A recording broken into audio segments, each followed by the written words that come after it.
तो स्वागत है आप सभी का तर्क शक्ति के संसार में। आज का हमारा पहला प्रश्न है MHZ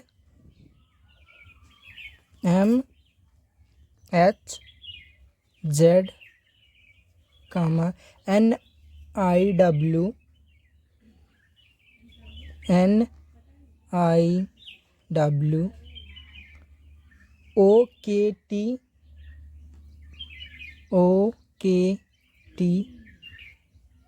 PNQ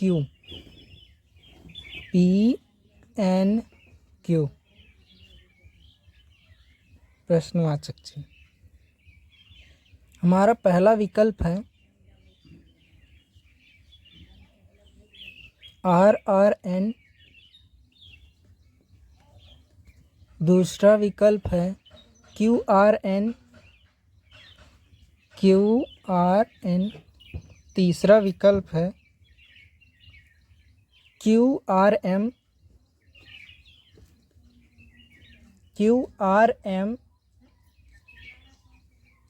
चौथा विकल्प है OM, चौथा विकल्प है QQN।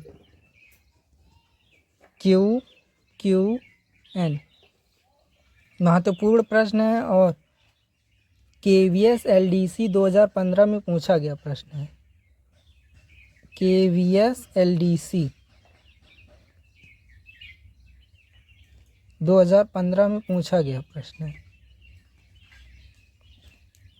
देखिए, ऐसे प्रश्नों को दो तरीके से हल किया जा सकता है। पहला तरीका है अगर आपको अंग्रेजी अक्षरों का संख्या मान ज्ञात हो, और दूसरा तरीका है कि इनके बीच कितने अक्षर छोड़कर अगले अक्षर आ जा रहे हैं। देखिए, चलिए तो हम पहले ऐसे प्रश्नों को हल करते वक्त हमेशा याद रखना कि सदैव इनके पहले अक्षर की तुलना इसके पहले अक्षर से करनी चाहिए, और इसके पहले अक्षर की तुलना इसके पहले अक्षर से करनी चाहिए। इसके पहले के अक्षर की तुलना इसके अक्षर से पहले इसके अक्षर से करनी चाहिए, और इसके पहले अक्षर की तुलना इसके पहले अक्षर से करनी चाहिए, और आगे भी दूसरे अक्षर की तुलना दूसरे से करनी चाहिए, तीसरे की तुलना तीसरे से करनी चाहिए, और तीसरे की तुलना तीसरे से करनी चाहिए। इस आधार पर इन प्रश्नों को हल करते हैं, जिससे हमारा प्रश्न आगे किसी भी प्रकार से कोई भी गलती नहीं होगी। चलिए पहले इस प्रश्न को हल करते हैं। हमारा क्या दिया हुआ है, MH और Z, NIW OKT PNQ। देखिए, अगर यहाँ देखा जाए, इसका M का संख्या मान होता है 13, N का 14, O का 15, P का 16, H का होता है 8, I का 9, K का होता है 11, N का होता है 14, Z का होता है 26, W का 23, T का 20 और Q का होता है 17। देखिए, अगर यहाँ देखा जाए तो M की संख्या मान में प्लस का 1 करने पर N का संख्या मान प्राप्त होगा। 13 में प्लस का 1 करने पर 14 N का मान प्राप्त होगा। उसी प्रकार N के संख्या मान में प्लस का 1 करने पर O का संख्या मान 15 प्राप्त होगा, और उसी प्रकार ही O के संख्या मान में 1 का प्लस करने पर P का संख्या मान प्राप्त हो रहा है। देखिए, H यहाँ दिया है H के संख्या मान में प्लस का 1 करने पर I का संख्या मान प्राप्त हो रहा है। यहाँ प्लस का 2 करने पर I के संख्या मान में प्लस का 2 करने पर K का संख्या मान प्राप्त हो रहा है। देखिए, 11 में प्लस का 3 करने पर 14 प्राप्त हो रहा है N का संख्या मान। और यहाँ देखिए, Z के संख्या मान में से 3 घटाने पर डब्ल्यू का संख्या मान प्राप्त हो रहा है। डब्ल्यू के संख्या मान में से 3 घटाने पर टी का संख्या मान प्राप्त हो रहा है और टी के संख्या मान में से माइनस का 3 करने पर क्यू का संख्या मान 17 प्राप्त हो रहा है। अगर इन क्रमों को आगे जारी रखा जाए तो देखिए यहाँ पर +1 +1 +1, तो यहाँ पर भी +1 करने पर हमें संख्या मान 17 प्राप्त होगा जो कि क्यू का संख्या मान है। और अगर यहाँ प्लस का 1 करने पर, प्लस का 2 करने पर, प्लस का 3 करने पर और आगे ये भी यही क्रम जारी रहा तो यहाँ पर प्लस का 4 करने पर हमें 18 प्राप्त होगा जो कि संख्या मान होता है आर का संख्या मान 18। और यहाँ देखिए यहाँ पर -3 की करने पर, -3 करने पर -3, अगर यह क्रम आगे तक जारी रहे तो -3 करने पर क्यू के मान में से -3 करने पर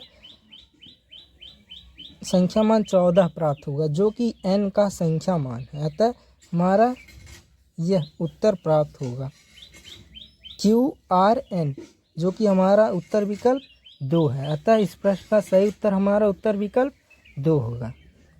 देखिए इस प्रश्न को हल करने का हमारा दूसरा तरीका कौन सा था कि देखिए यहाँ दिया गया है m, इस पहले की तुलना पहले से करने पर देखिए यहाँ पर MN लगातार है, MN लगातार है, मतलब इनके बीच छूटे हुए अक्षरों की संख्या 0, N बाद O दिया है, फिर P दिया है, इनके बीच छूटे अक्षरों की संख्या 0 है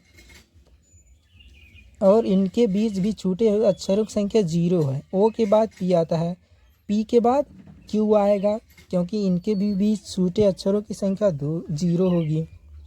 और आगे देखा जाए यहाँ पर है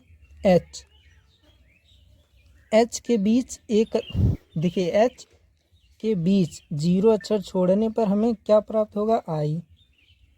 देखिए 0 अक्षर छोड़ा गया है, H के बाद I लगातार अक्षर है, यहाँ पर I के बाद K दिया हुआ है, K, I के बाद J अक्षर देखिए यहाँ छूटा हुआ है, J एक अक्षर, यहाँ छूटे हुए अक्षरों की संख्या 1 है। यहाँ दिया हुआ है N, J, यहाँ आया है J छोड़कर K आया हुआ, एक अक्षर छूटा, यहाँ देखिए छूटा हुआ है K, L और M, 2 अक्षर छोड़कर अगला अक्षर दिया गया हुआ है N, यहाँ छूटे अक्षरों की संख्या 2 है। इसके आगे देखिए यहाँ छूटे अक्षरों की संख्या जो है, यहाँ 0 1 2, तब यहाँ छोटे अक्षरों की संख्या 3 होगी। N के बाद O P और Q को छोड़कर चौथा अक्षर कौन सा होगा, हमारा R होगा। देखिए इन 3 अक्षरों को छोड़ने के बाद N के बाद O P Q 3 अक्षरों को छोड़ने पर R प्राप्त होगा। और आगे Z दिया है और यहाँ W, देखिए Z के बाद Y X 2 अक्षरों को छोड़ने पर तीसरा अक्षर हमारा प्राप्त हो रहा है। और W यहाँ दिया है T, यहाँ W V और U 2 अक्षर छोड़ने पर T प्राप्त हो रहा है। यहाँ दिया है Q, T के बाद S और R 2 अक्षरों को छोड़ने के बाद Q प्राप्त हो रहा है, 2 अक्षरों को छोड़ने के बाद Q प्राप्त हो रहा है। उसी प्रकार यहाँ भी 2 अक्षर छोड़ेंगे तो P और O 2 अक्षर छोड़ेंगे तो हमारा तीसरा अक्षर N प्राप्त होगा जो कि हमारा उत्तर विकल्प यही है 2। इस प्रकार से आप ऐसे प्रश्नों को आसानी से हल कर सकते हैं। आज का हमारा दूसरा प्रश्न है FAK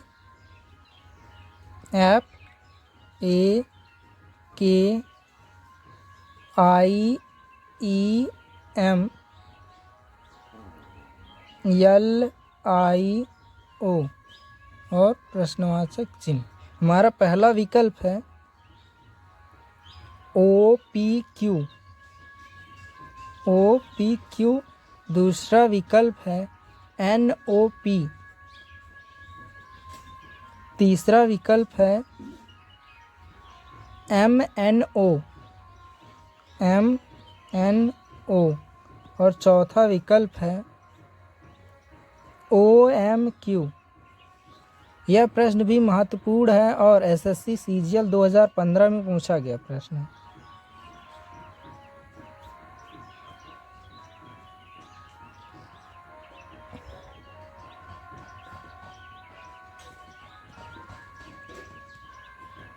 यह हमसे पूछा गया इस प्रश्नवाचक चिन्ह के स्थान पर कौन सा विकल्प आएगा।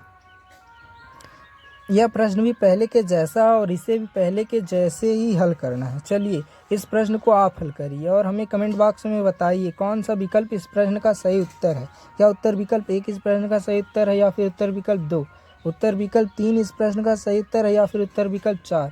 कौन सा विकल्प इस प्रश्न का सही उत्तर है आप हमें कमेंट बॉक्स में कमेंट करके बताइए। आज के लिए बस इतना ही। मिलते हैं अगली वीडियो में दूसरे परीक्षा उपयोगी व मज़ेदार प्रश्नों के साथ। तब तक के लिए जय विद्यार्थी, जय हिंदुस्तान।